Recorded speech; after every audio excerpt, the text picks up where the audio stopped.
Yang kami hormati para kepala sekolah yang mungkin hadir dalam ruang virtual kali ini, yang saya hormati pula para pemateri yang insya Allah pada kesempatan ini akan memberikan dan menyampaikan materi terkait dengan implementasi kurikulum Merdeka. Dan yang saya hormati, yang saya banggakan para guru hebat yang terdapat di Kecamatan Bojong. Semoga kita sekalian senantiasa diberikan kesehatan, diberikan semangat oleh Allah Subhanahu wa taala, dan kita diberikan kemudahan dalam menjalankan kewajiban dan tugas kita selaku guru yang mengabdi di sekolahnya masing-masing. Alhamdulillah, puji dan syukur kehadirat Allah Subhanahu wa taala yang telah mentakdirkan kita semua kita dapat bersilaturahmi dalam kegiatan webinar pertama dari Kombel Kecamatan Bojong. Tak lupa sholawat beserta salam, semoga Allah curah limpahkan kepada baginda Nabi Muhammad SAW, kepada sahabat beliau, kepada keluarganya, dan kepada kita selaku umatnya. Semoga kita kelak menerima syafaat di yaumil akhir. Amin ya Allah ya Rabbal Alamin. Bapak pengawas, para pemateri dan guru hebat Kecamatan Bojong yang hadir pada ruang Jimit ini. Pertama saya ucapkan terima kasih atas kesempatan menyempatkan waktunya di sela-sela kesibukan untuk mengikuti webinar yang dilaksanakan di Kombel Kecamatan Bojong secara daring atau online. Ini adalah webinar pertama yang kita lakukan, mudah-mudahan nanti bisa berkesinambungan, bisa berkelanjutan melaksanakan webinar seperti ini ya, untuk saling berbagi, bukan untuk apa-apa, tetapi saling berbagi untuk saling menguatkan tentang apa yang harus kita miliki dalam masa saat ini, terutama dalam kaitannya dengan implementasi kurikulum Merdeka. Banyak hal tentu saja sebagai guru yang harus kita update, yang harus kita improvisasi dari kita, sehingga kita bisa menyesuaikan apa kebutuhan yang dibutuhkan oleh anak-anak kita di zaman ini. Karena anak-anak kita berbeda dengan zaman pada saat kita menjadi murid. Pada saat ini anak memerlukan berbagai pengetahuan yang selaras dengan zamannya, sesuai dengan kodrat zamannya. Maka dalam hal ini kita berniat untuk bersama-sama belajar untuk membelajarkan anak sehingga anak bisa belajar secara menyenangkan dan dapat belajar dengan selamat dan bahagia sesuai yang disampaikan oleh Bapak Pendidikan kita, Bapak Ki Hajar Dewantara. Bapak Ibu sekalian yang hadir di ruang Zoom meeting ini, pada hari ini insya Allah kita akan berbagi terutama oleh 4 pemateri yang nanti akan menyampaikan masing-masing materi yang telah mereka siapkan. Ada Bapak Firman Hidayat dari SDN 1 Bojong Timur, ada juga Ibu Irma Nurmilah dari SDN 2 Pawenang, ada Ibu Thayyibah dari SDN Sukamana, dan ada Bapak Panpan Ali Muslim ya dari SDN 2 Cibingbin. Sebelum kita mendengarkan dan menyimak pemaparan yang akan disampaikan oleh para pemateri, marilah kita buka kegiatan webinar ini dengan pembacaan basmalah bersama. Bismillahirrahmanirrahim. Dan untuk keberkahan acara ini, alhamdulillah di tengah-tengah kita telah hadir Bapak Pengawas Pembina Kecamatan Bojong. Insya Allah kami minta untuk memberikan sambutannya sepatah dua patah kata dalam kegiatan webinar kita yang pada kesempatan hari ini. Untuk itu kami persilakan kepada Bapak Pengawas Bina untuk menyampaikan sambutannya. Disilakan. Baik, Bapak Ibu, ada suaranya? Jelas ke Bu? Ada Pak, jelas. Jelas. Bismillahirrahmanirrahim. Assalamualaikum warahmatullahi wabarakatuh. Sampurasun. Waalaikumsalam warahmatullahi wabarakatuh. Yang saya hormati moderator Ibu Hajah Titik, yang saya hormati Bapak Ketua Korwil, beliau lagi ada rapat di DPR, ada pelantikan, mungkin tidak akan bisa masuk ke ruang Jimit ini.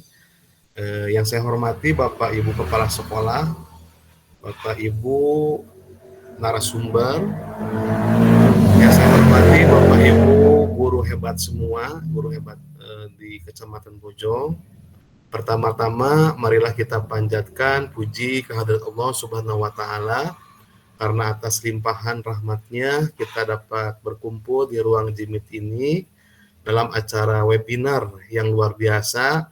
Webinar ini diselenggarakan oleh komunitas guru hebat Kecamatan Bojong guna untuk berbagi ilmu, pemikiran, dan juga pandangan mungkin terkait IKM dan kebijakan-kebijakan lainnya.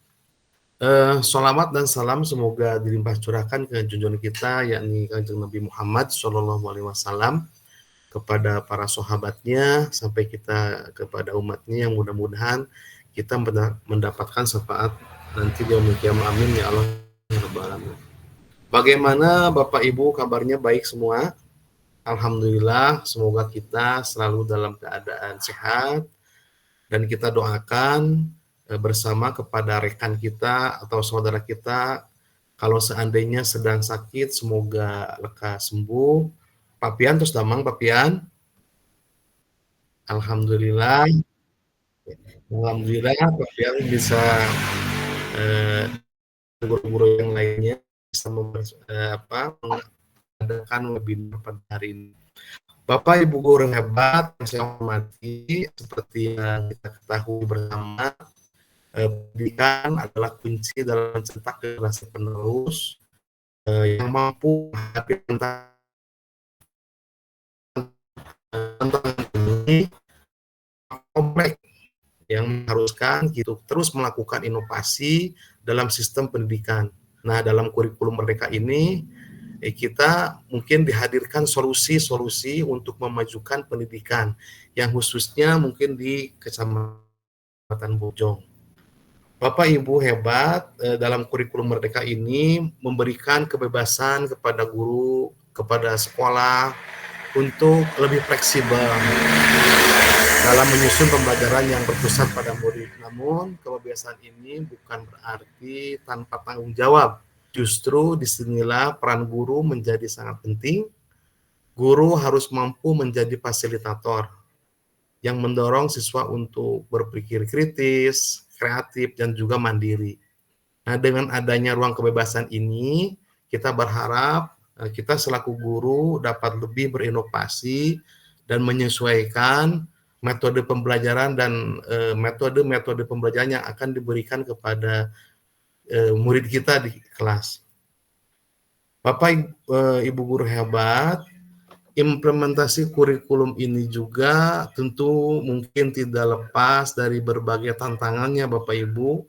Salah satu tantangan yang harus kita hadapi bersama mungkin adalah kesiapan sumber daya manusia, terutama kita selaku guru dan tenaga pendidik. Nah, dalam memahami dan menerapkan kurikulum Merdeka dengan baik, untuk itu penting bagi kita untuk saling berbagi pengetahuan.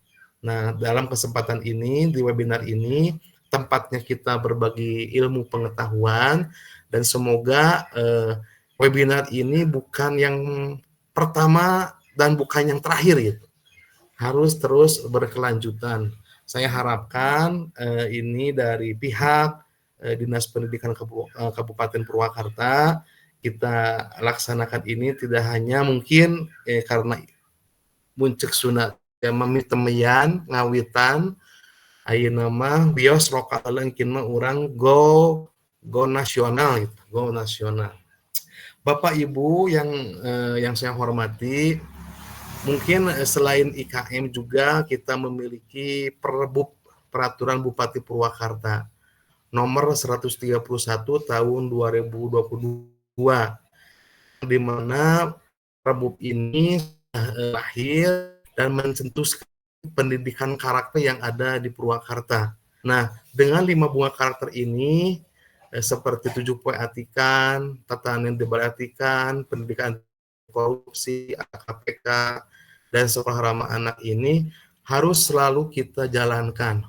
Wabil khusus sekarang ini lagi core-nya, intinya dari 5 buah karakter adalah TDBA, yang dimana TDBA di sini mungkin kewajiban kita memberikan kepada murid, karena kalau dilihat TDBA ini relevan dengan P5 yang ada di sekolah Bapak Ibu yang biasa dikerjakan atau diberikan kepada siswa.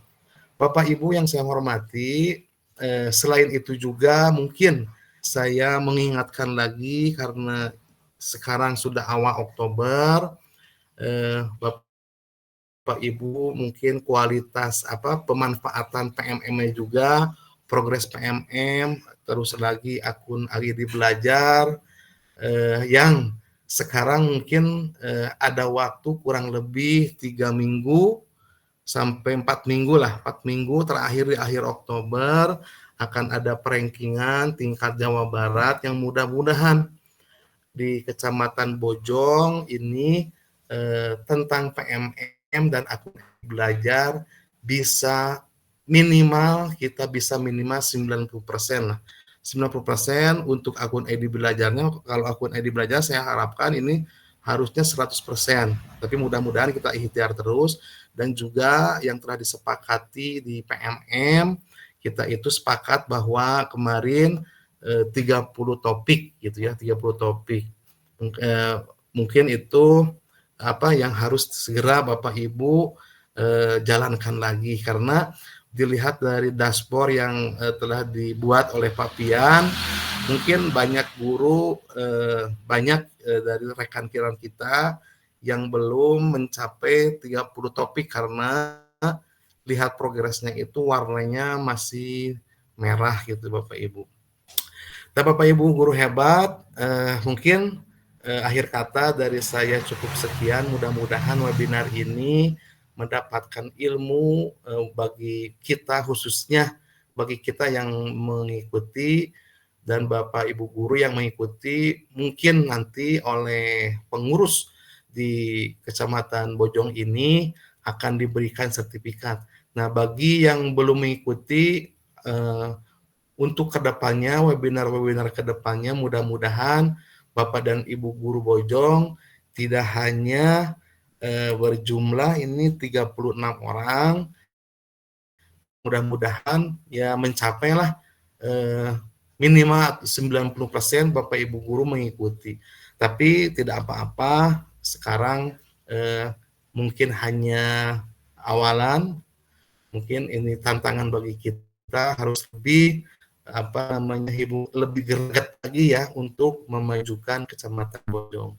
Akhir kata saya ucapkan selamat kepada Bapak Ibu narasumber, Bapak Ibu guru dan juga moderator untuk melakukan atau melaksanakan webinar ini. Cukup sekian. Wassalamualaikum warahmatullahi wabarakatuh. Waalaikumsalam warahmatullahi wabarakatuh. Terima kasih Bapak Pengawas, Bapak Iwan Muhammad Taufik yang telah menyampaikan sambutannya. Insya Allah ya, kita semua akan berusaha sekuat tenaga untuk mencapai apa yang telah dianjurkan. Sudah menjadi kewajiban kita ya, sesuai dengan arahan dari Dinas Pendidikan dan sesuai dengan tugas pokok kita, fungsi kita sebagai guru. Bapak Ibu guru hebat sekalian, alhamdulillah pada kesempatan hari ini kita memiliki 4 pemateri yang akan men-sharing tentang materi yang terkait dengan implementasi kurikulum Merdeka. Masing-masing hanya mendapat jatah 20 menit untuk menyampaikan materinya. Nanti ada sesi tanya jawab secara keseluruhan ya, 20 menit saja. Barangkali hanya 2 atau 3 saja untuk pertama nanti penanya, dan 20 menit nanti untuk lain-lain.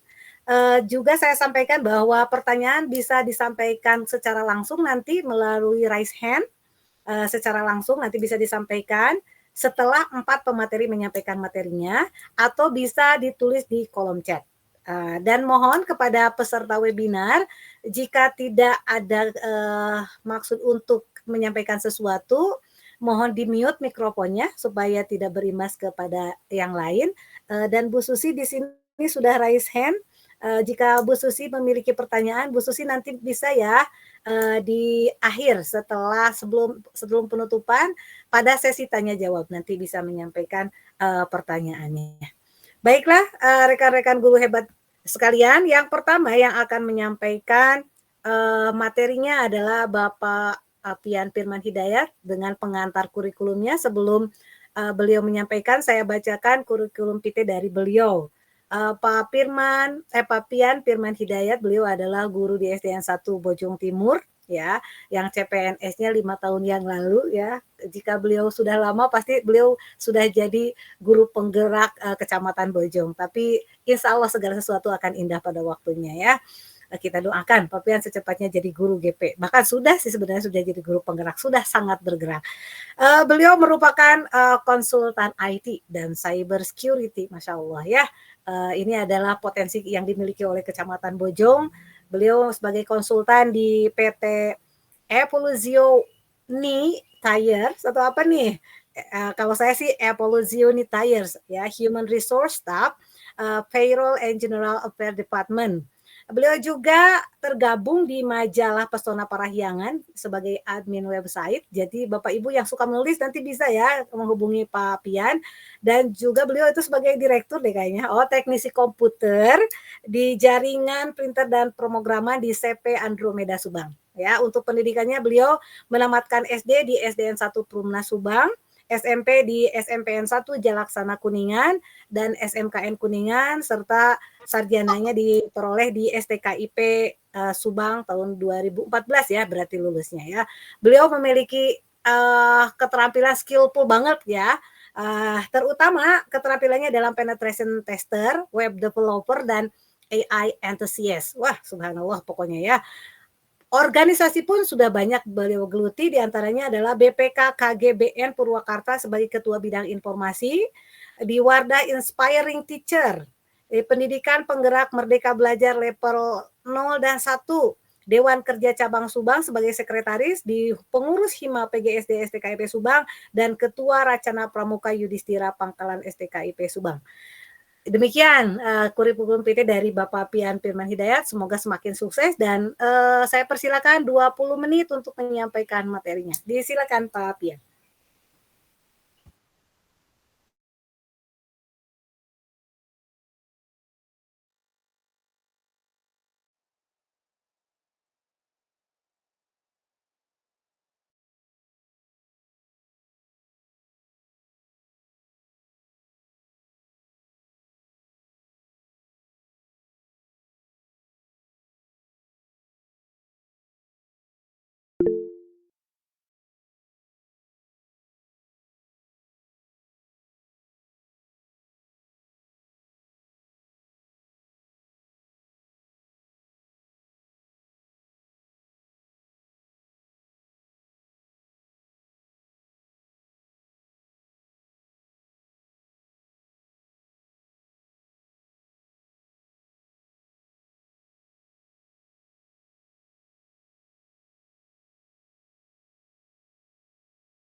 Pak, sudah, Pak.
Pak Pian 5 menit lagi ya.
Iya, terima kasih sekali Pak Pian yang telah menyampaikan, presentasinya tentang pengantar kurikulum. Luar biasa sekali ya. Mohon, jempolnya untuk Pak Pian, ya dari semua peserta. Alhamdulillah yang sudah luar biasa menyampaikan tadi paparannya. Yang terutama tadi ya, bahwa tujuan dari kurikulum Merdeka adalah untuk mewujudkan sekolah yang kita cita-citakan, yaitu sekolah yang menumbuhkan kompetensi dan karakter semua murid untuk menjadi pelajar sepanjang hayat dengan nilai-nilai Pancasila ya. 3 tadi sudah disampaikan, tidak usah saya perpanjang lagi ya.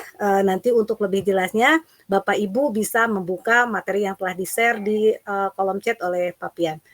Terima kasih sekali lagi dan kita lanjut ya untuk yang pemateri yang kedua yaitu Ibu Irma Nurmilah. Alhamdulillah sebentar saya sampaikan PT dari Ibu Irma. Bu Irma adalah seorang PNS di SDN 2 Sinang Panon ya saat ini. SD 2 Paunang Bu Haji Punten. Tuh kan sudah error, maaf Bu Irma. Bu Irma. Ya, sekali lagi Bu Irma beliau adalah seorang ASN yang bertugas saat ini di SDN 2 Pawenang, betul ya? Sebelumnya beliau bertugas di SDN Pasangrahan dan sebelumnya juga sempat mengajar di SDN 3 Sinapanon. Saat itu bersama-sama dengan saya sendiri pada tahun 2006 sampai 2011 ya. Beberapa saat sempat bersama dengan Bu Irma. Beliau diangkat menjadi PNS pada tahun 2021 dan merupakan guru penggerak angkatan yang ke-7 bersama Ibu Nuris Nayani. Ya, ini adalah angkatan pertama yang ada di Kecamatan Bojong. Kebanggaan Kecamatan Bojong, guru penggerak dari SDN yang pertama. Pendidikan beliau diawali di SDN 1 Sindang Panon, kemudian melanjutkan di MTSN 3 Purwakarta ya, SMT Purwakarta sekarang ya, MTSN Bojong mungkin ya dulu. Selanjutnya ke MAN Purwakarta dan S1-nya diperoleh dari Universitas Pendidikan Indonesia di Kamda Purwakarta ya. Ya, itu untuk pendidikannya. Adapun pengalaman organisasi beliau adalah beliau merupakan ketua Kombel Ceria di SDN 2 Sinang Panon, merupakan anggota Paduan Suara PGRI Kecamatan Bojong, juga merupakan anggota Satgas PGRI Kabupaten Purwakarta dan beliau adalah ketua KKG Gugus 1 Sinang Panon. Bu Irma dalam kesempatan ini akan menyampaikan tentang analisis CP, TP, dan ATP. Ya, untuk waktunya sama 20 menit, nanti saya menyesuaikan, dan kami silakan kepada Bu Irma untuk menyampaikan materinya. Terima kasih Bu moderator hebat kita, Bu Haji Titi, yang telah memberikan saya waktu untuk berbagi sedikit, lebih tepatnya berbagi Bu Titi. Assalamualaikum warahmatullahi wabarakatuh.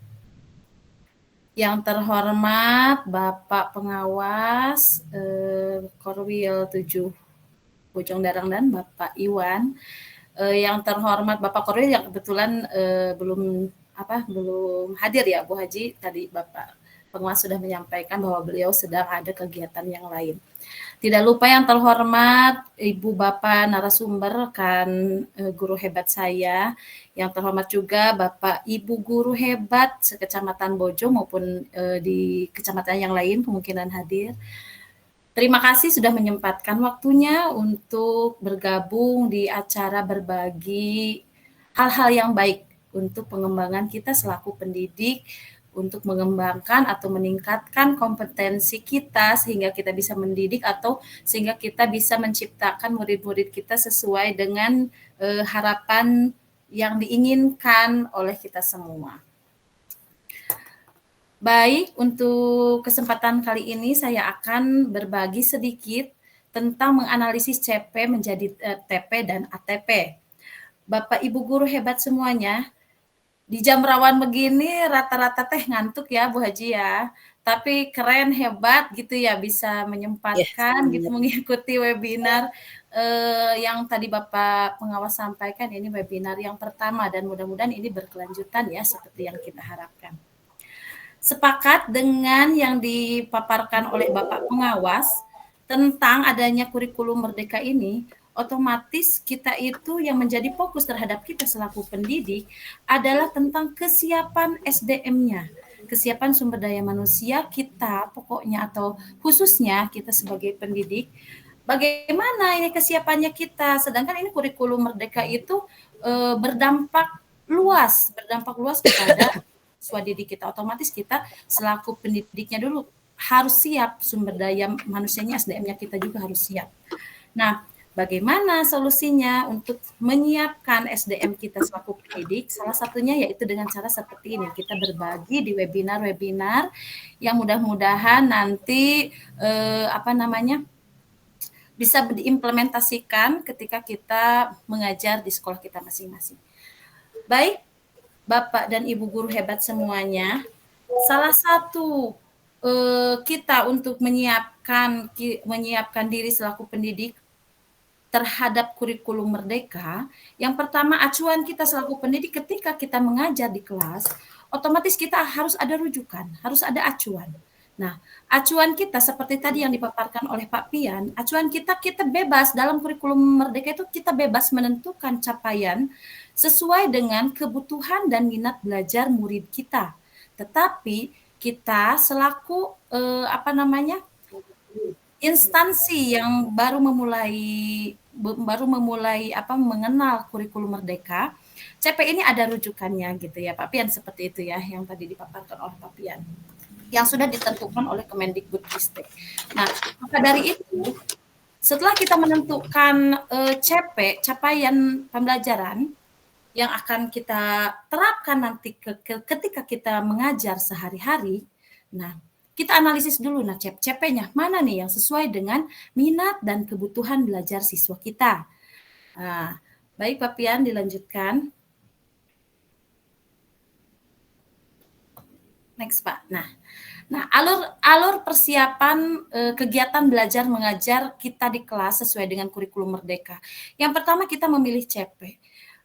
Untuk untuk capaian pembelajaran yang sudah ditentukan nanti di-share ya Pak ya di grupnya, bisa juga di chat. Nanti di situ ada CP yang akan kita pilih sesuai dengan minat dan kebutuhan belajar siswa. Nah, setelah kita memilih CP, nanti kita akan memilah mana yang menjadi di dalam CP itu ada kompetensi, ada konten. Nah, kompetensi di sini adalah kata kerja yang biasa kita kita gunakan. Nah, kata kerja yang biasa kita gunakan, kita biasanya memakai KKO dari apa yang Bapak Ibu biasa pakai? KKO yang biasa Ibu Bapak pakai apa? Ada yang mau berbagi? Nah, Bapak dan Ibu, KKO yang biasa kita pakai itu rata-rata kita menurut revisi teori Bloom ya Bapak dan Ibu. Nah, di situ memudahkan kita gitu untuk untuk memilah kompetensinya. Baik Pak, dilanjutkan setelah kita menentukan kompetensi, kemudian ada kontennya, kemudian kita akan menentukan TP. Setelah menentukan TP, baru kita menyusun ATP-nya. Setelah itu semua terbentuk, baru kita bisa beranjak atau kita bisa membuat modul ajar. Oke, next. Nah, Bapak dan Ibu guru hebat semuanya, di sini ketika kita sudah mempunyai CP yang sudah kita pilih, maka kita akan menurunkannya menjadi TP. Nah, Bapak dan Ibu, CP, capaian pembelajaran, kalau di kurikulum atau di K13, itu sama dengan KI dan KD ya Bapak dan Ibu, kompetensi inti, kompetensi dasar. Nah, kalau di kurikulum Merdeka itu adalah CP, capaian pembelajaran. Seperti itu Bapak dan Ibu. Nah, ketika CP Bapak dan Ibu sudah pilih di kelasnya masing-masing, maka kita harus menurunkannya menjadi TP, tujuan pembelajaran. Nah, Bapak dan Ibu guru hebat, untuk menurunkan CP menjadi TP itu ada 3 cara.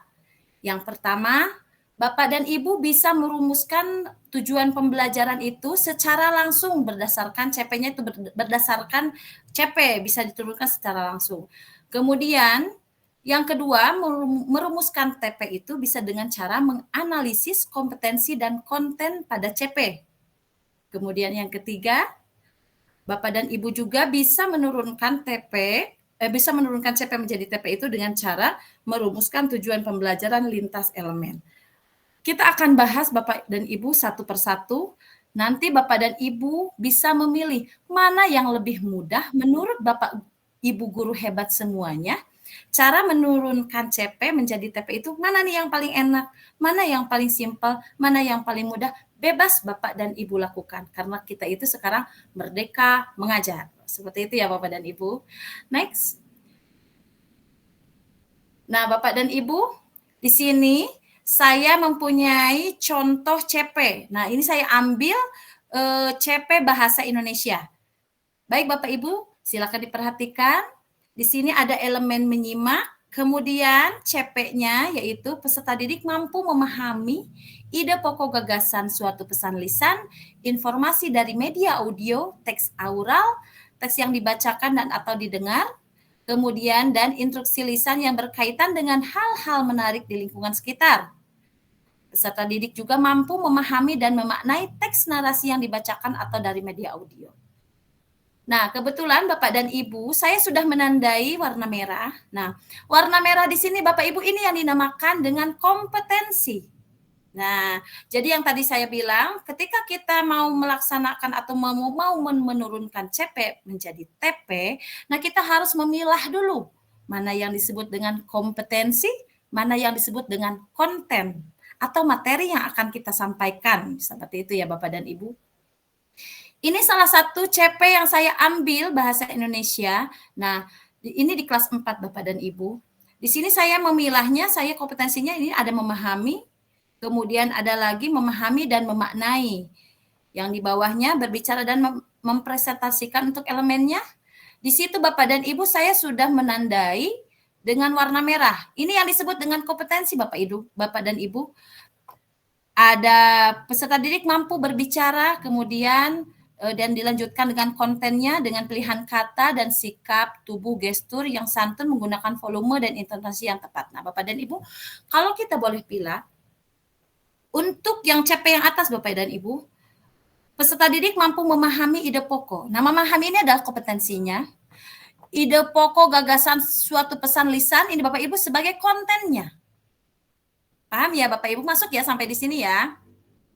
Oke, ini pesan lisan ini bisa dijadikan. Oke, next Pak, boleh di slide selanjutnya next.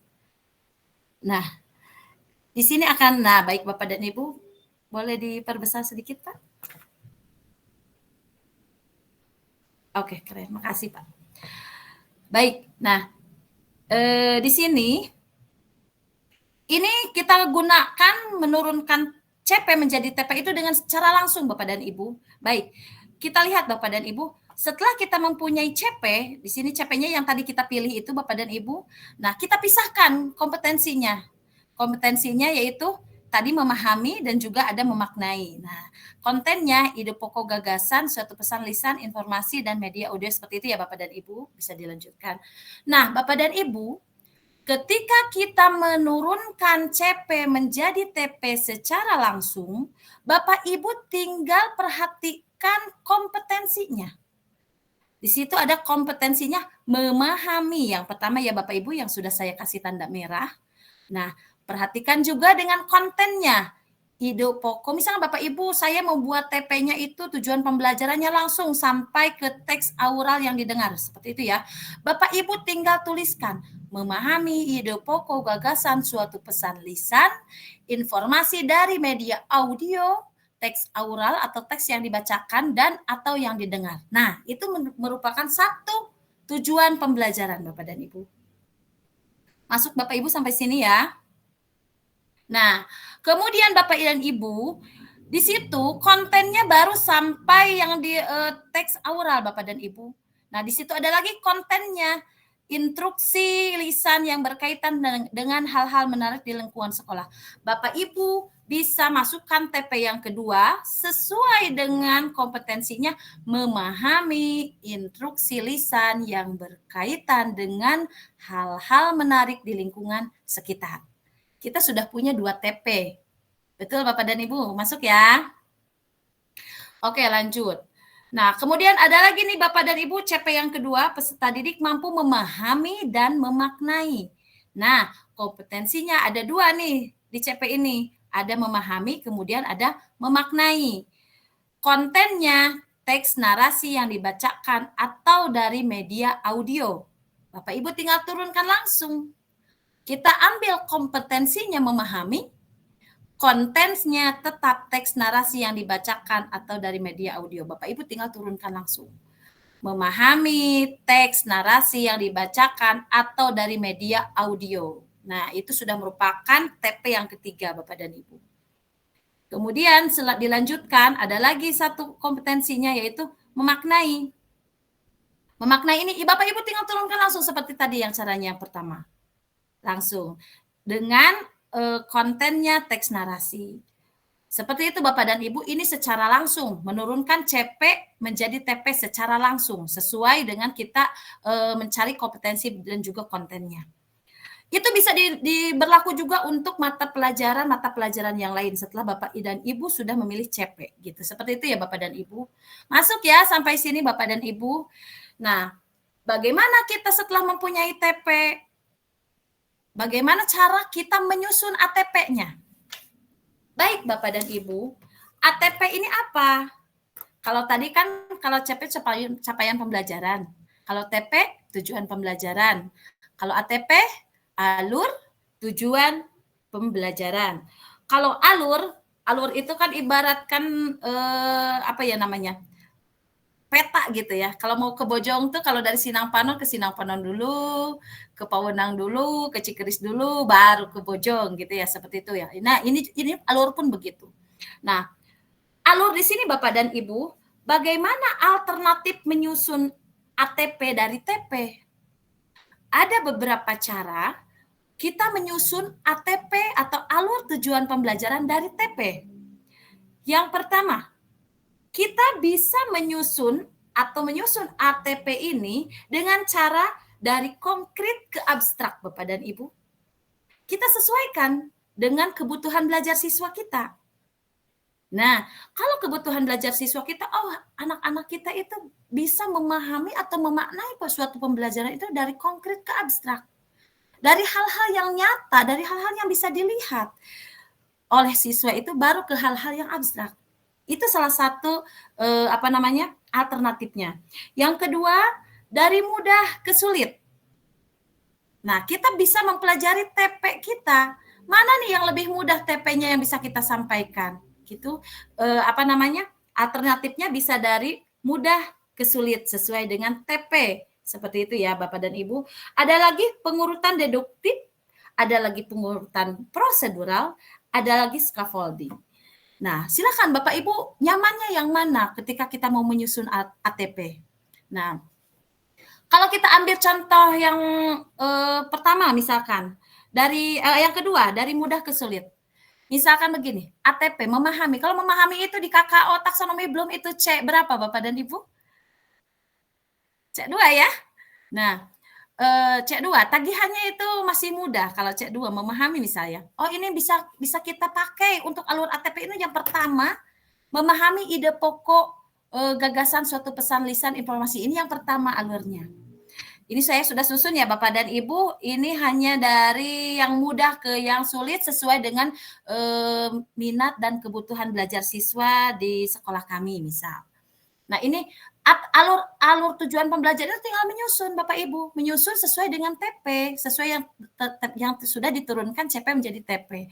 Bapak Ibu tinggal kasih nomor, misalkan nomor 1 bisa jadi ATP-nya yang nomor 1, bisa jadi yang di tujuan pembelajaran ini bisa jadi nomor 3 sesuai dengan yang tadi alternatif menyusun alur tujuan pembelajaran. Seperti itu Bapak dan Ibu. Masuk ya Bapak dan Ibu, ini secara langsung menurunkan CP menjadi TP dan menyusun ATP secara langsung. Seperti itu ya Bapak dan Ibu. Masuk ya sampai sini ya. Ini secara langsung. Next Pak. Oke. Nah, sekarang menyusun dengan menganalisis kompetensi dan konten. Nah, Bapak dan Ibu, cara yang kedua tidak jauh berbeda dengan cara yang pertama. Hanya cara yang kedua itu kita memisahkan kompetensi dan konten dulu Bapak dan Ibu. Misal di sini. Kita ambil CP-nya 2 yang ini ya Bapak Ibu, peserta didik mampu memahami, masih di sini. Sama seperti yang pertama, kita pisahkan dulu kompetensinya atau kata kerjanya. Yang pertama di situ ada memahami, yang kedua ada memaknai. Kemudian kontennya ada ide pokok gagasan. Yang kedua ada ide pokok dari teks aura, teks yang dibacakan. Yang ketiga ada teks narasi yang dibacakan atau dari media audio. Nah, Bapak dan Ibu, kalau misalkan kita menurunkan CP menjadi TP ini ya sesuai dengan memisahkan atau kompetensi dan konten, setelah kita mempunyai kompetensi, kemudian ada kontennya, kita menurunkan TP-nya itu satu-satu Bapak dan Ibu. Kalau di sini kompetensinya memahami, tagihannya akan lebih naik daripada C2. Misalkan di C2 memahami tagihan TP-nya, kita tidak bisa satu memahami kembali. Tetapi kita lebih naik. Boleh di slide selanjutnya, Pak. Kita lihat dulu KKO-nya.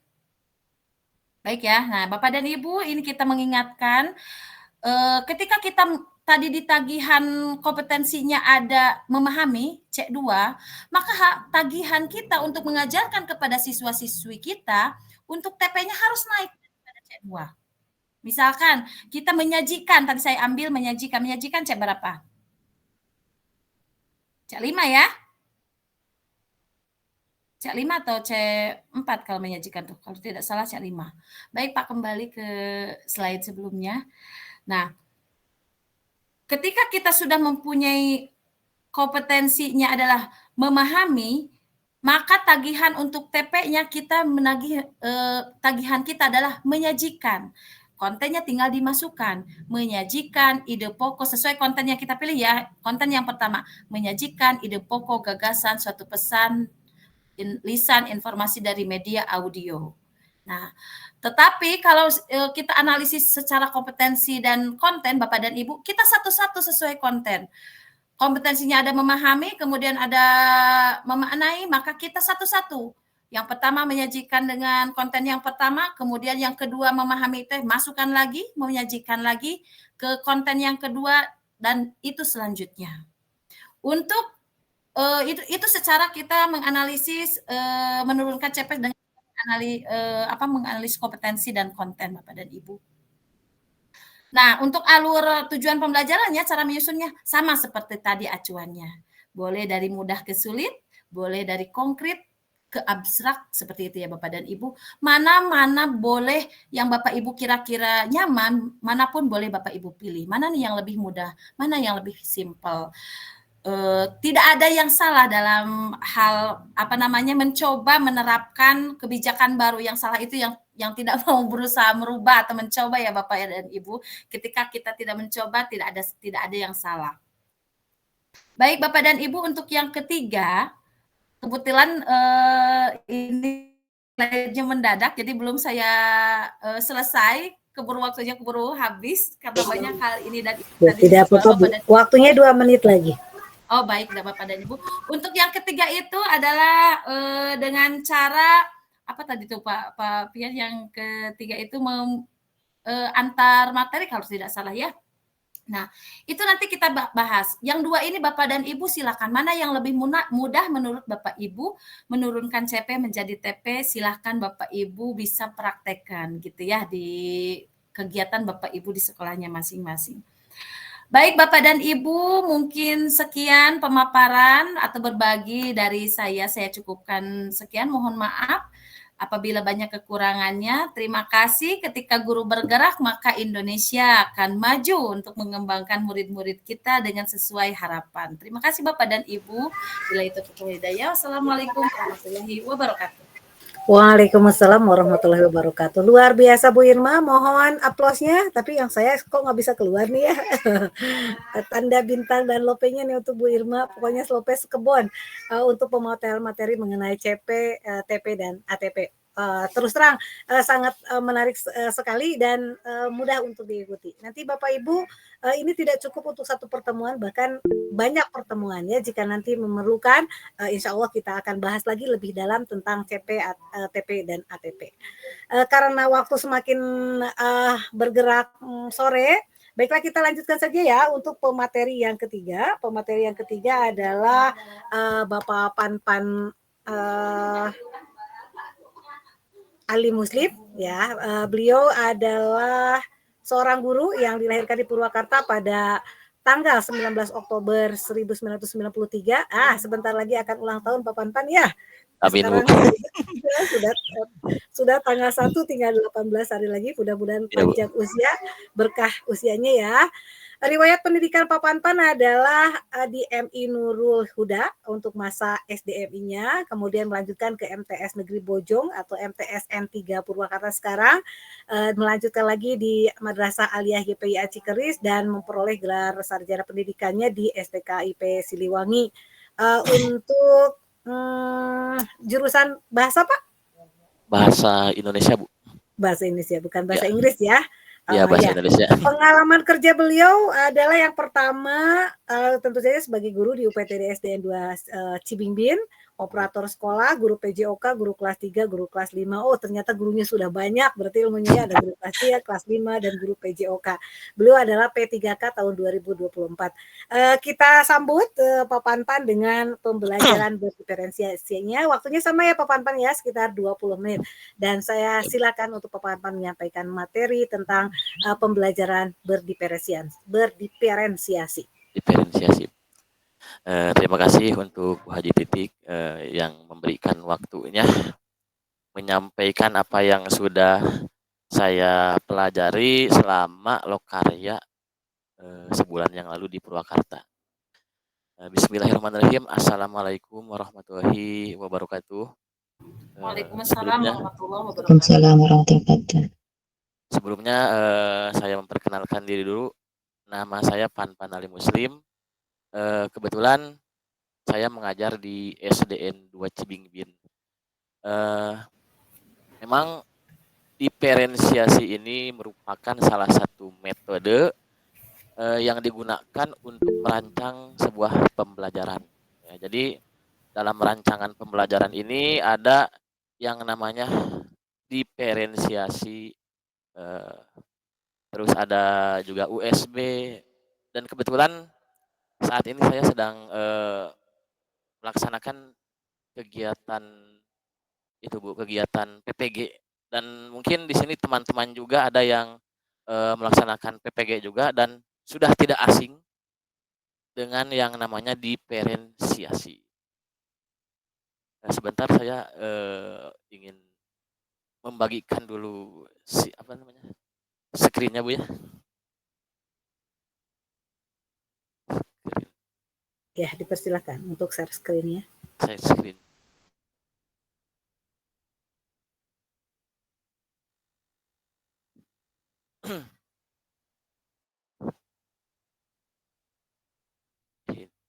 Sebentar Bu.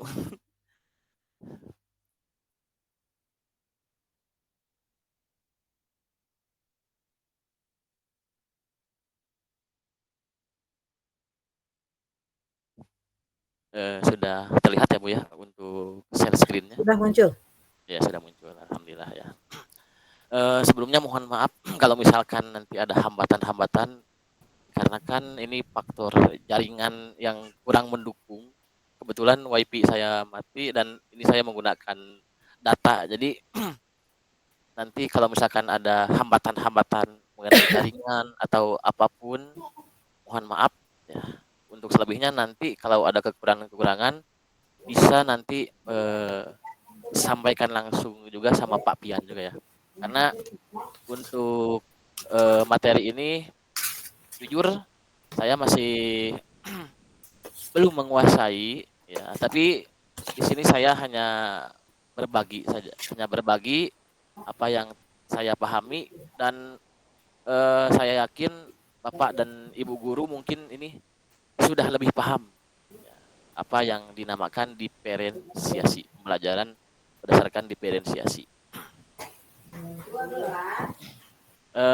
Sebelumnya kita simulasi dulu ya Bu ya. Di sini ada komedi, ada horor, dan ada drama.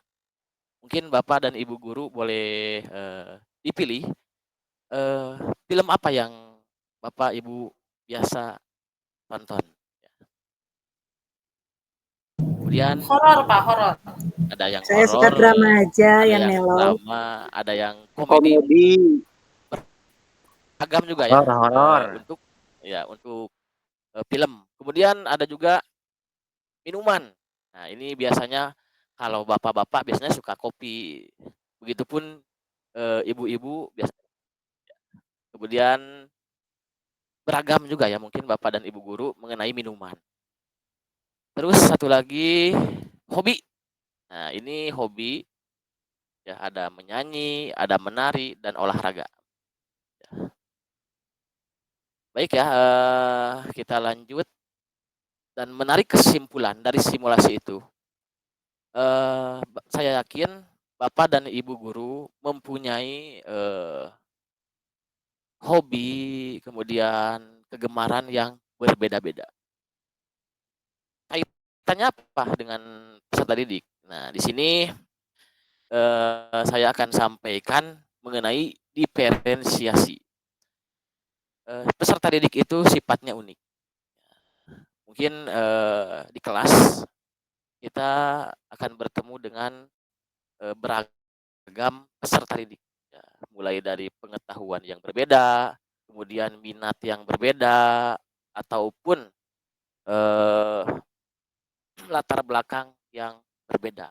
Tentu saja ini menjadi tantangan untuk kita sendiri bagaimana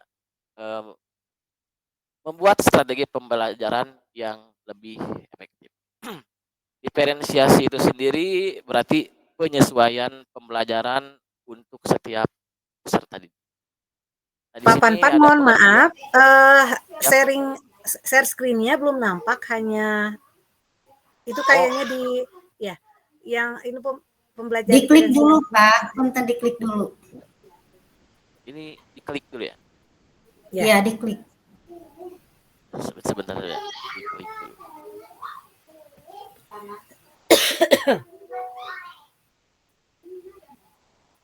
Ini sudah ada, Bu? Belum terbuka. Terbuka. Sabar saja, tenang, Pak. Iya. Mohon maaf Bu ya, ini untuk menggunakan Jumit ini saya baru pertama kali. Mungkin Pak Pian masih ada untuk membantu membagikan screen-nya.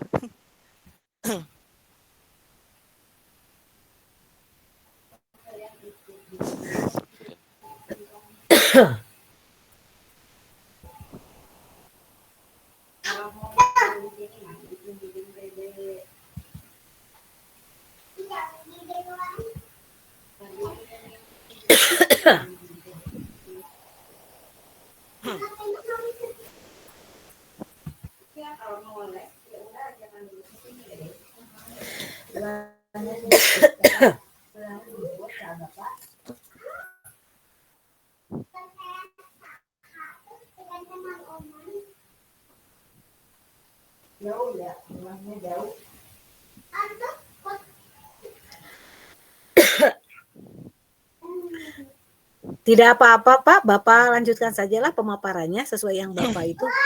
Kita mengikuti. Oh iya. Boleh saya bantu, Pak Panpan? Oh iya, siap. Mohon maaf sedikit kesalahan teknik ya Bu, ini untuk screen-nya tidak muncul ya. Oh ini ada Bu. Sebentar Bu. Oh, sudah muncul ya Bu ya? Muncul, Pak. Sudah, Alhamdulillah. Sudah muncul. Baik, kita lanjutkan pengertian pembelajaran berdiferensiasi. Dan di sini ada beberapa definisi ya menurut Undang-Undang Nomor 20 Tahun 2022 tentang Sisdiknas disebutkan bahwa kurikulum pada semua jenjang dan jenis pendidikan dikembangkan dengan prinsip diferensiasi. Artinya ini disesuaikan berdasarkan potensi daerah ataupun berdasarkan karakter dari peserta didik masing-masing. Karena peserta didik itu tentu saja mempunyai karakter yang berbeda-beda. Kemudian pengembangan kurikulum secara berdiversifikasi dimaksudkan memungkinkan penyesuaian program pendidikan pada satuan pendidikan dengan kondisi dan kekhasan potensi yang ada di daerah untuk mengakomodasi berbagai keragaman yang ada termasuk peserta didik.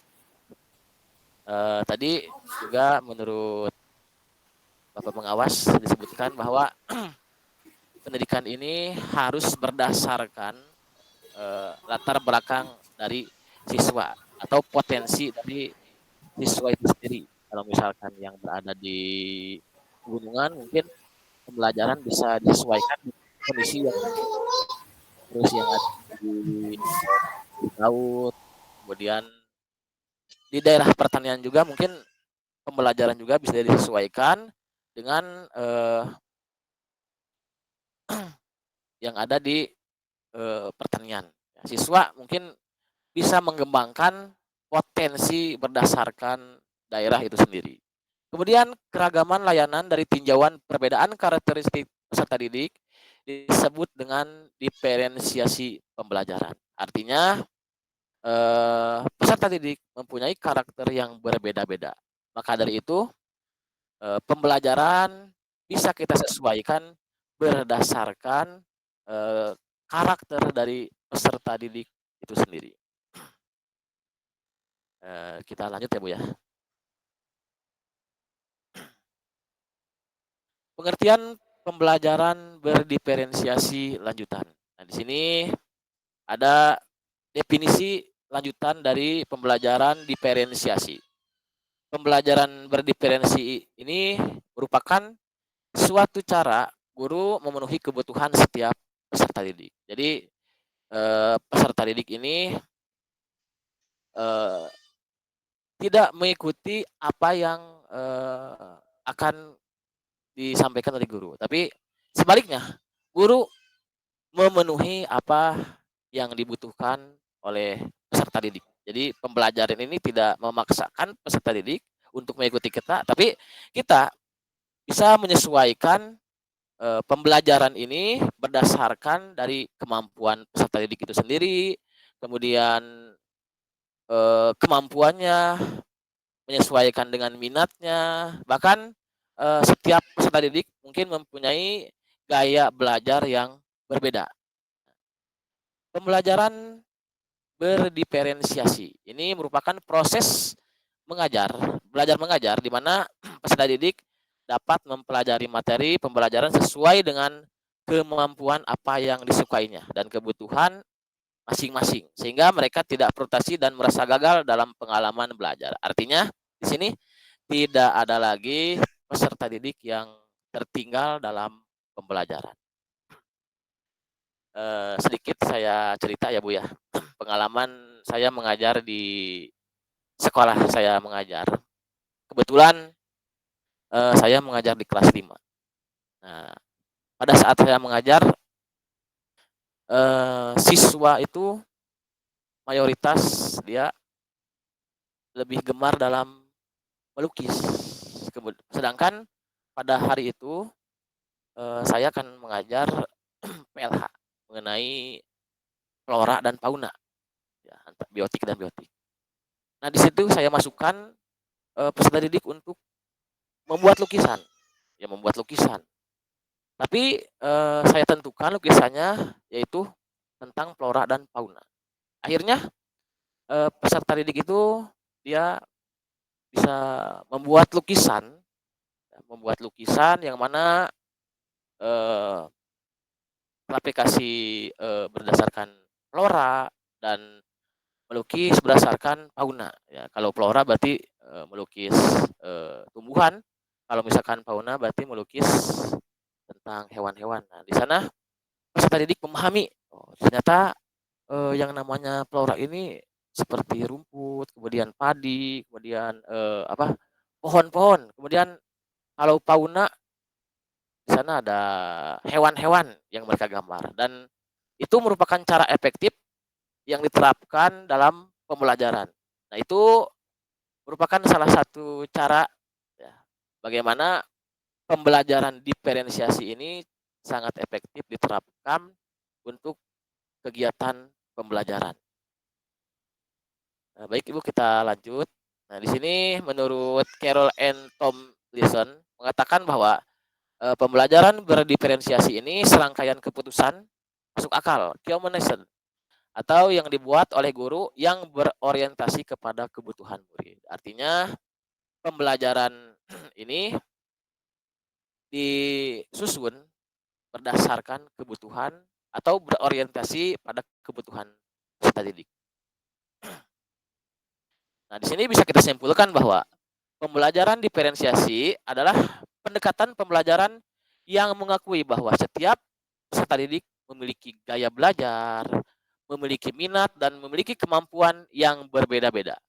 Dalam pembelajaran ini, guru tidak lagi mengajar dengan cara yang sama untuk semua peserta didik, melainkan guru pada saat melakukan pembelajaran menyesuaikan pengajaran agar sesuai dengan kebutuhan individu setiap peserta didik. Artinya kita menyesuaikan apa yang dibutuhkan oleh siswa, baik berdasarkan kemampuannya, berdasarkan gaya belajarnya, ataupun berdasarkan minat dari peserta didik itu sendiri. Baik ya, ini sudah disampaikan bahwa pembelajaran berdiferensiasi adalah proses komprehensif dan fleksibel yang mencakup perencanaan, persiapan, dan penyampaian pengajaran untuk mengakomodasi keragaman kebutuhan belajar murid di dalam kelas. Artinya, pembelajaran diferensiasi ini sifatnya keseluruhan dan bersifat keberlanjutan. Ini bisa melihat ya Bu, karakteristik dari peserta didik, kemudian bisa melihat tingkat kemampuan dari peserta didik, ya, yang mana mencakup perencanaan, kemudian mencakup persiapan, dan mencakup penyampaian pengajaran untuk mengakomodasi keragaman kebutuhan belajar peserta didik di dalam kelas. Nah, melalui pembelajaran berdiferensiasi, guru mempertimbangkan siapa yang mereka ajar, apa yang mereka ajar, dan di mana mereka mengajar, kemudian bagaimana cara mengajar. Baik, kita lanjut ya Bu ya.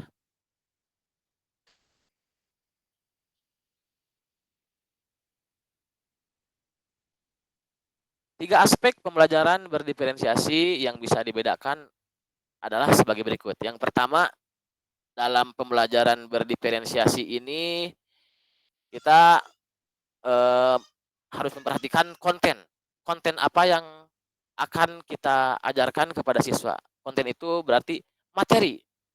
Bagaimana menyesuaikan materi berdasarkan tingkat kesulitannya, kemudian menyesuaikan tingkat kedalamannya ataupun kompleksitasnya. Jadi materi ini disesuaikan berdasarkan tingkat kesulitannya untuk diterapkan kepada peserta didik. Kemudian yang kedua, proses. Untuk proses, ini kegiatan-kegiatan bermakna yang akan dilakukan oleh peserta didik di kelas. Nah, untuk proses itu, bagaimana didik belajar dengan bervariasi, misalnya peserta didik dapat melakukan diskusi, kemudian melakukan proyek, baik secara individu maupun kelompok, kemudian bisa melakukan pembelajaran berdasarkan basis masalah. Dan yang ketiga, asesmen. Nah, untuk asesmen ini, pembuatan produk yang dilakukan di bagian akhir yang dapat mengukur ketercapaian tujuan peserta didik. Nah, ini hasil akhir yang diharapkan dari peserta didik itu mungkin berbeda-beda ya, seperti presentasi laporan tertulis ataupun hasil atau karya seni. Itu adalah produk yang mungkin aspek dari pembelajaran berdiferensiasi.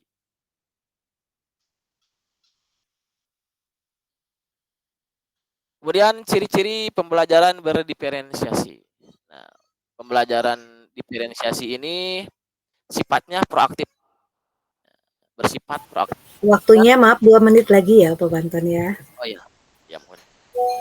Untuk ciri-ciri pembelajaran berdiferensiasi ini sifatnya proaktif, yang mana kita membuat perencanaan dari awal. Bagaimana kita membuat perencanaan sejak awal? Kita bisa melihat berdasarkan asesmen dari peserta didik itu sendiri. Kemudian menekankan kualitas daripada kuantitas. Nah, di sini bukan kuantitas yang kita lihat, tetapi kualitas dari peserta didik itu sendiri. Kemudian berakar pada asesmen.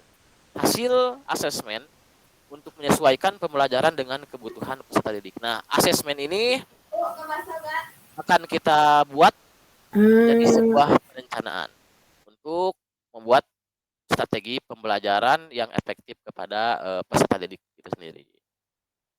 Untuk selebihnya mungkin nanti bisa dibagikan ya, Bu Haji ya. Soalnya ini masih banyak juga Iya, prinsip-prinsipnya, nanti kemudian bisa nanti bisa di-share di penerapannya. kolom chat. Mungkin hanya itu yang bisa saya sampaikan. Mohon maaf banyak kesalahan yang saya sampaikan juga karena itu mungkin bagian dari kemampuan saya. Terima kasih atas perhatian dari Bapak Ibu Guru. Wassalamualaikum warahmatullahi wabarakatuh. Waalaikumsalam warahmatullahi wabarakatuh. Plus untuk Pak Panpan yang sudah menyampaikan tentang pembelajaran berdiferensiasi dengan demikian hebatnya. Alhamdulillah Pak Panpan telah memberikan ilmu, mudah-mudahan ilmunya nanti bermanfaat ya untuk kita semua. Dan saya yakin pembelajaran berdiferensiasi ini butuh pendalaman yang lebih ya, karena tidak cukup hanya dengan 20 menit, bahkan 2 jam juga tidak cukup. Ini harus lebih dalam. Mudah-mudahan nanti ada kesempatan lagi untuk kita bersama-sama mendalami tentang pembelajaran berdiferensiasi. Karena kita masih punya satu lagi pemateri, yaitu pemateri terakhir Ibu Thoyibah. Beliau adalah guru di SDN Sukamana saat ini ya. Beliau pendidikannya diawali dengan di SD 2 Cilenca, selanjutnya melanjutkan sekolah di SMPN 1 Bojong, melanjutkan lagi di SMU PGRI 3 Purwakarta, D1-nya di Pikmi Ganesa, D2-nya di Universitas Wiralodra, kemudian melanjutkan pendidikan S1 pendidikan bahasa Indonesia-nya di Universitas Balai Bandung. Masya Allah, pokoknya universitasnya ini paling banyak deh. Selanjutnya S1 di Universitas Pasundan Bandung di jurusan pendidikan sekolah dasar, dan saat ini beliau sedang studi di S2 Administrasi Pendidikan Universitas Pendidikan Indonesia. Kita sambut ya Bu Bibah dengan asesmennya. Silakan Bu Bibah. Bismillahirrahmanirrahim. Assalamualaikum warahmatullahi wabarakatuh. Bapak pengawas yang saya hormati, Bapak Ibu Kepala Sekolah yang saya hormati, serta Ibu Bapak Guru hebat yang berada di Kecamatan Bojong. Kesempatan ini saya akan mencoba membagi ilmu yang saya dapatkan waktu itu lokakarya tentang IKM di SMK Negeri 1 Purwakarta bersama rekan saya Papian dan Pak Panpan. Pak Panpan bisa stop share screen-nya terlebih dahulu untuk Bu Bibah nanti share screen selanjutnya. Oke, siap. Ya. Pak Panpan.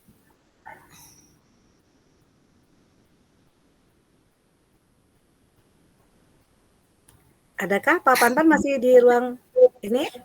Masih ada di ruang. Ya, mohon ya, siap. Terima kasih. Sudah. Nanti screen bisa. Sudah muncul Bapak Ibu? Belum. Belum OTW sepertinya. Oh, barusan udah muncul. Sebentar. Oke.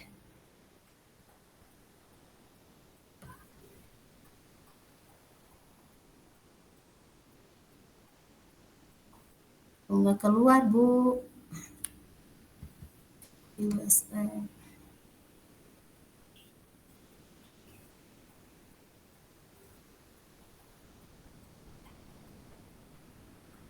Sudah tampil belum, Bu? Belum. Sudah, Bu. Sudah. Oh, sudah. Alhamdulillah. Saya akan mencoba menyampaikan materi tentang asesmen.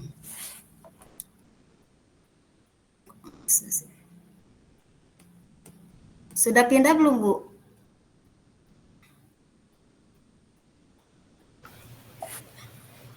Sudah, Bu, lanjut. Sebentar.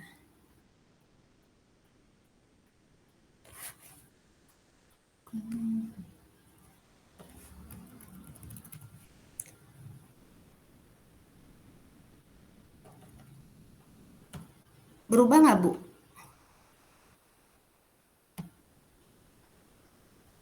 Masih yang di slide Berubah. prinsip assessment. Oh, kenapa nggak bisa berubah ya, Bu? Diklik, keluar Klik dulu. yang nomor 3-nya Teh. Diklik di itunya di PPT-nya. Udah Ya, itu, diklik Teh. tapi nggak pindah Di nggak? luar, dikliknya di luar. Di laptop, di PPT-nya. Nggak bisa. Nggak bisa pindah, Bu. Ini tentang update Iya, assessment. saya paling atas dulu. Ini halaman 3, halaman 2 dulu harusnya, Bu. Sebentar. Nah nih.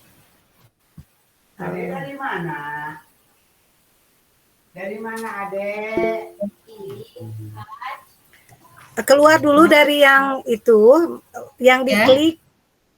diklik di laptop, yang PPT-nya di laptop. Sebentar. Jangan di sini. Jangan di ruang. Yang di laptop. Oh iya. Oh iya, oke. Sip. Bismillahirrahmanirrahim. Assalamualaikum warahmatullahi wabarakatuh. Saya akan mencoba menjelaskan tentang asesmen. Nah, di sini perencanaan pembelajaran yang disusun dalam bentuk dokumen perencanaan pembelajaran itu memiliki 3 kriteria yang harus kita perhatikan. Yang pertama, fleksibel, yaitu tidak terikat pada bentuk tertentu dan dapat disesuaikan dengan konteks pembelajaran yang kita laksanakan. Yang kedua, harus jelas sehingga mudah dipahami baik oleh kita sebagai pendidik, apalagi oleh peserta didik kita. Yang ketiga, sederhana, yaitu berisi hal pokok dan penting sebagai acuan pelaksanaan pembelajaran. Sederhana itu tidak selalu berarti mudah, melainkan jelas, dipahami dan dapat dilakukan oleh kita dan peserta didik. Prinsip asesmen ada 3, yaitu pertama, berkeadilan, bahwa kita sebagai pendidik melakukan penilaian yang tidak bias oleh latar belakang, oleh identitas ataupun kebutuhan khusus peserta didik. Yang kedua, edukatif, yaitu penilaian yang hasilnya digunakan sebagai umpan balik bagi pendidik, peserta didik, dan orang tua untuk meningkatkan proses pembelajaran dan hasil belajar. Yang ketiga, prinsip asesmen itu harus objektif, yaitu penilaian yang didasarkan pada informasi faktual atas pencapaian perkembangan atau hasil belajar peserta didik. Bagaimana cara kita mengetahui bahwa pembelajaran itu efektif untuk mencapai tujuan pembelajaran? Nah, di sini cara mengetahui ketercapaian tujuan pembelajaran adalah dengan melakukan asesmen itu. Apa sih asesmen? Asesmen itu proses pengumpulan dan pengolahan informasi untuk mengetahui kebutuhan belajar dan capaian perkembangan atau hasil belajar peserta didik. Asesmen itu dapat menggunakan beragam teknik atau instrumen penilaian yang sesuai dengan tujuan pembelajaran yang kita buat. Nah, asesmen itu ada 2, yaitu ada asesmen formatif, ada juga asesmen sumatif. Nah, di sini asesmen formatif itu adalah asesmen yang bertujuan untuk memantau dan memperbaiki proses pembelajaran serta mengevaluasi pencapaian tujuan pembelajaran. Asesmen formatif itu bisa berupa pertama, kita asesmen di awal pembelajaran yang dilakukan untuk mengetahui kesiapan peserta didik untuk mempelajari materi ajar dan mencapai tujuan pembelajaran yang kita rencanakan. Asesmen ini termasuk dalam kategori asesmen formatif karena apa? Karena ditujukan untuk kebutuhan pendidik dalam merancang dan menyesuaikan pembelajaran, tidak untuk keperluan penilaian hasil belajar peserta didik yang dilaporkan dalam rapor. Itu yang pertama. Yang kedua, asesmen di dalam proses pembelajaran yang dilakukan selama proses pembelajaran untuk mengetahui perkembangan peserta didik dan sekaligus memberikan umpan balik yang cepat. Biasanya asesmen ini dilakukan sepanjang atau di tengah kegiatan langkah pembelajaran. Asesmen formatif juga bisa kita lakukan di akhir langkah pembelajaran. Karena asesmen ini juga termasuk kategori asesmen formatif yang saya jelaskan barusan. Nah, tujuannya untuk apa asesmen formatif? Asesmen formatif itu berguna untuk merefleksi strategi pembelajaran yang kita gunakan, serta untuk meningkatkan efektivitas dalam merancang dan melaksanakan pembelajaran. Itu manfaat asesmen formatif bagi pendidik. Nah, bagi peserta didiknya apa? Yaitu berguna untuk merefleksi dengan memonitor kemajuan belajar siswa, tantangan apa yang mereka hadapi dalam pembelajaran, serta langkah-langkah yang perlu ia lakukan untuk meningkatkan terus capaiannya. Nah, hal ini merupakan proses belajar yang penting untuk menjadi pembelajaran sepanjang hayat. Nah, dalam asesmen formatif juga kita harus perhatikan pendidik dalam merancang asesmen formatif, antara lain tidak beresiko tinggi. Maksudnya apa? Yaitu asesmen formatif dirancang untuk tujuan pembelajaran yang tidak seharusnya digunakan untuk nilai rapor atau keputusan naik kelas atau kelulusan atau keputusan-keputusan penting yang lainnya. Yang kedua, menggunakan berbagai teknik dan atau instrumen.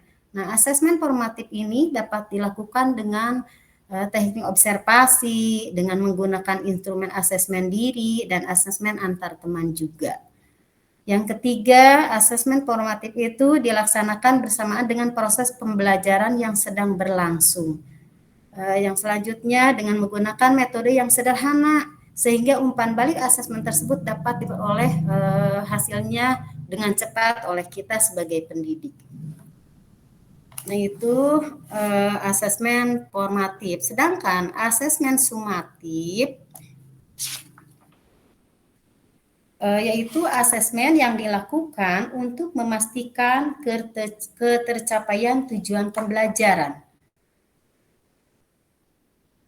Asesmen ini dilakukan pada akhir lingkup materi atau dilakukan sekaligus untuk 2 atau lebih tujuan pembelajaran atau akhir semester sesuai dengan pertimbangan pendidik dan kebijakan satuan pendidik. Nah, berbeda dengan asesmen formatif, kalau asesmen sumatif ini menjadi bagian dari perhitungan penilaian akhir semester, akhir tahun ajaran atau akhir jenjang. Penilaian atau asesmen sumatif ini pada jenjang pendidikan dasar atau menengah tujuannya itu untuk menilai pencapaian tujuan pembelajaran dan atau capaian pembelajaran peserta didik sebagai dasar penentu kenaikan kelas atau kelulusan dari satuan pendidikan. Jadi, penilaian pencapaian hasil belajar peserta didik dilakukan dengan membandingkan pencapaian hasil belajar peserta didik dengan kriteria ketercapaian pembelajaran. Apa fungsinya dari asesmen sumatif?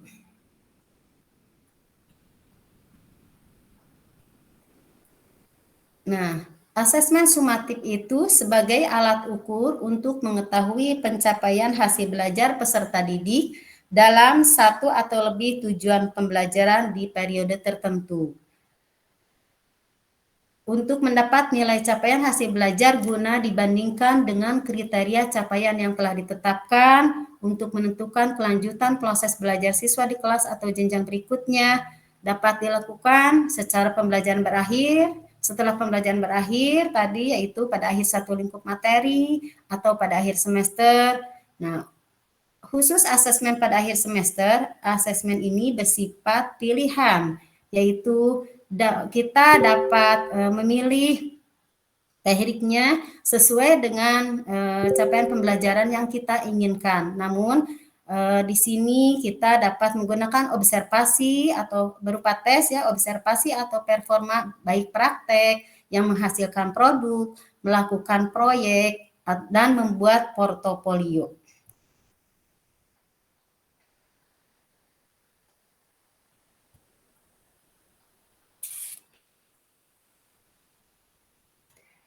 Nah, kedua asesmen ini harus digunakan dalam suatu rencana pelaksanaan pembelajaran atau modul ajar, bergantung pada cakupan tujuan pembelajaran, bergantung pada cakupan tujuan pembelajaran yang kita laksanakan.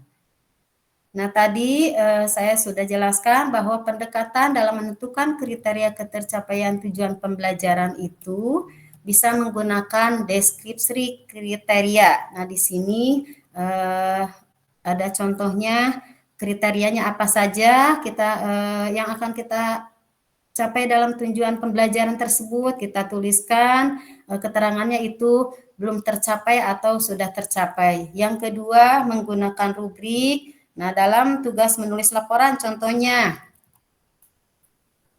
pendidik mampu menulis laporan dari gagasan dan hasil pengamatan. Di situ kita jelaskan kriterianya seperti apa, baru berkembang, layak, cakap, dan mahir.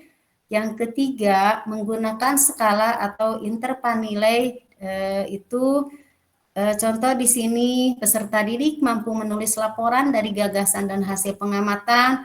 Kita tuliskan skalanya dan kriteria yang ingin kita capai. Yang kedua, dalam menggunakan skala interval nilai juga, kita interval dulu nilainya berapa, kecapaian yang ingin kita capai juga, tuliskan di sana. Yang keempat, bisa menggunakan persentase, yaitu di sini sebagai contoh ada mengajar bahasa Indonesia pada fase C, ada 4 tujuan pembelajaran. Nah, di situ kita bisa menggunakan persentase dalam penilaiannya. Nah, bagaimana keterpaduan pembelajaran dan asesmen?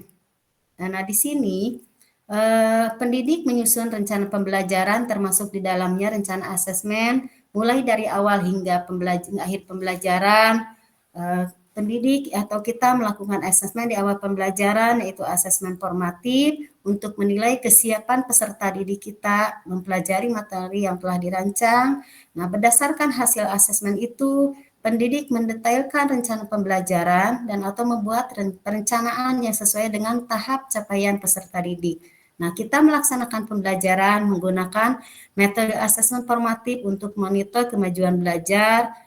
Setelah selesai pembelajaran atau capaian pembelajaran yang kita susun, kita melaksanakan asesmen di akhir pembelajaran untuk mengetahui ketercapaian tujuan pembelajaran. Hasil dari asesmen itu dapat kita gunakan sebagai salah satu alternatif untuk asesmen awal pada pembelajaran berikutnya. Waktunya ya 2 menit lagi. Oke Ibu, kayaknya untuk materi cukup dulu sampai situ karena materi selanjutnya itu hasil asesmen untuk melaporkan, yaitu dari hasil lapor dari pembelajaran murid. Mungkin itu yang bisa saya sampaikan materi tentang asesmen, kurang lebihnya saya mohon maaf. Saya ucapkan wabillahi taufiq wal hidayah. Wassalamualaikum warahmatullahi wabarakatuh. Waalaikumsalam warahmatullahi wabarakatuh. Ya, aplaus untuk Bu Thoyibah yang telah menyampaikan tentang assessment. Terima kasih, dan sama ya seperti materi dari awal sampai yang keempat ini perlu pendalaman yang lebih. Insya Allah mudah-mudahan di waktu-waktu mendatang kita diberi kesempatan untuk mendalaminya lagi. Bapak Ibu, sebelum ditutup saya ingatkan bahwa telah di-share daftar hadir di kolom chat. Dipersilakan untuk mengisi daftar hadir. Insya Allah nanti akan ada sertifikat ya untuk kegiatan webinar ini, dan mudah-mudahan tidak hanya hari ini, Bapak Ibu nanti di webinar-webinar berikutnya akan terus mendukung kegiatan Kombol Kecamatan Bojong ya. Walaupun mohon maaf mungkin waktu sholatnya jadi terjeda, tapi yang pintar mah pasti sholat dulu dan sebagainya ya, sambil menyimak pemaparan yang disampaikan oleh para pemateri tadi. Baiklah, sebelum ditutup saya beri kesempatan 2 penanya untuk mengajukan pertanyaan jika ada pertanyaan yang ingin disampaikan pada kesempatan ini, baik dari pemateri 1 Papian tentang pengantar kurikulum Merdeka, maupun dari Bu Irma tentang analisis capaian, tujuan pembelajaran dan alur tujuan pembelajaran, dari Pak Panpan mengenai pembelajaran berdiferensiasi, dan dari Ibu Thoyibah tentang asesmen. Dipersilakan jika ada yang ingin bertanya.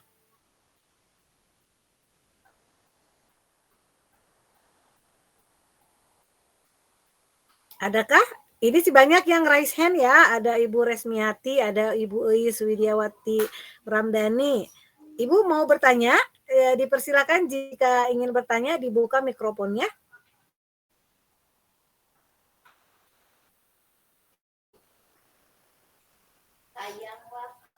atau sepertinya Pijit kayaknya, Bu. menit lagi saya beri waktu untuk mengajukan pertanyaan jika ada pertanyaan.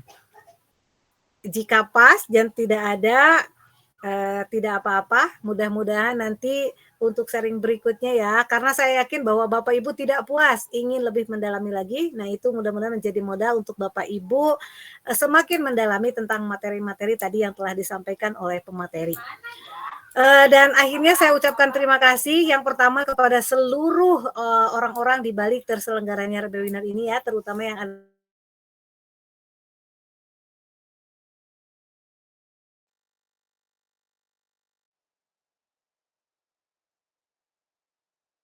hebat yang sudah hadir, ikut berkontribusi dan berpartisipasi dalam kegiatan webinar perdana dari Kombel Kecamatan Bojong.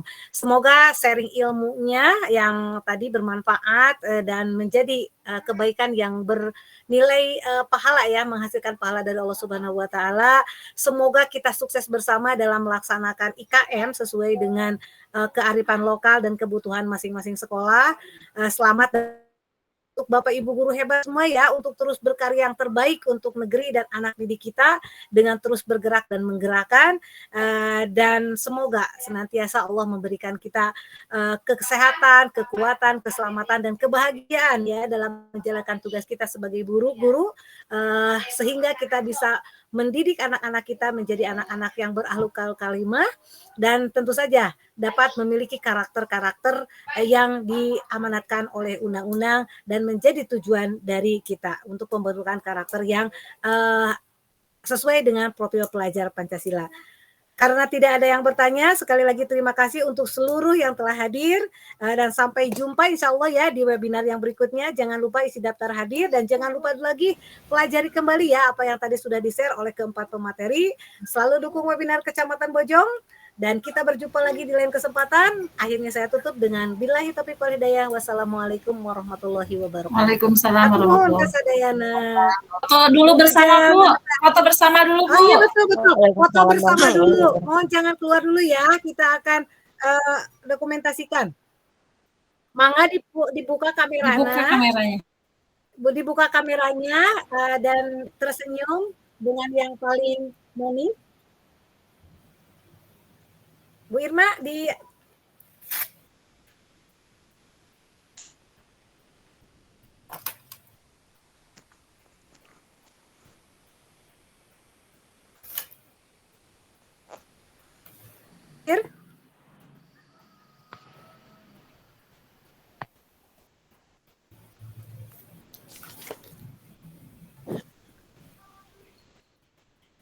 Papian Parantos.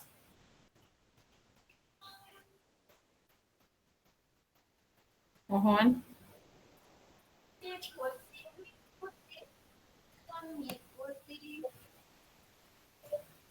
Parantos cekap Papian.